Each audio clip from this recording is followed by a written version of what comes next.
हमारे चैनल सुनो जिंदगी की कहानी में आपका स्वागत है। बरेली के पास एक पुराना लेकिन भरा पूरा गांव था, खरेरा। गांव के बीचों बीच खड़ी थी त्रिपाठी हवेली, जिसकी मिट्टी में परंपराएं बसी थीं और दीवारों पर पुरखों की तस्वीरें। इस हवेली की बड़ी बहू थी सविता त्रिपाठी, जिनके बिना घर का कोई निर्णय नहीं होता था। सविता भाभी को लोग संस्कारों की मूरत कहते थे।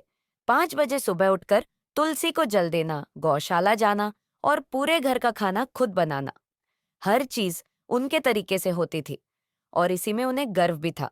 लेकिन फिर हवेली में आई कविता, शहर की पढ़ी लिखी, बिंदी की जगह हल्की लाइन वाला काजल, सिल्क की साड़ी की जगह आरामदायक सूट और हाथों में हमेशा कोई किताब या मोबाइल। सविता ने जब पहली बार उसे देखा तो मुस्कुराई जरूर, लेकिन मन में एक अनकहा डर बैठ गया। क्या ये लड़की हमारे घर को समझ पाएगी? शादी के बाद कविता ने कोशिश की कि वो घर के रिवाज समझे, पर सविता भाभी की नजरें हर समय उस पर टिकी रहती, जैसे हर कदम पर इम्तिहान हो रहा हो। एक बार सविता ने कहा, देवरानी का मतलब होता है छोटी बहू, और छोटी को बड़ी की बात माननी चाहिए। ये घर ऐसे ही चल रहा है सालों से। कविता मुस्कराई, लेकिन आंखों में हल्का सा दर्द था। भाभी, बहू अगर छोटी भी हो तो इंसान तो बराबर ही होती है ना। कविता की आधुनिकता, उसकी अलग सोच भाभी को चुभती रही।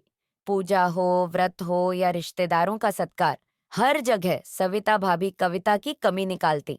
लेकिन एक दिन शिवरात्रि के व्रत पर जब सविता भाभी की तबीयत बिगड़ गई, पूरा घर असहाय हो गया।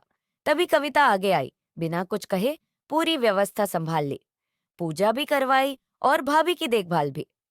रात को जब सब सो चुके थे, सविता भाभी ने धीरे से कविता का हाथ थामा और कहा, तुम्हारे बिना आज ये घर अधूरा होता।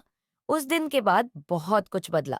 अब रसोई में दोनों की हंसी गूंजती है और आंगन में दो पीढ़ियां साथ बैठकर बातें करती हैं, एक किताब के पन्नों से और एक अनुभवों से। परछाइयां तभी तक डरावनी लगती है जब तक हम उनके पीछे छिपा उजाला नहीं देखते।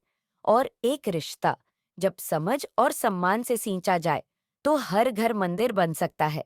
कुछ रिश्ते खून से नहीं, अनुभव से बनते हैं, और कुछ दीवारें घर में नहीं, दिलों में खड़ी होती हैं।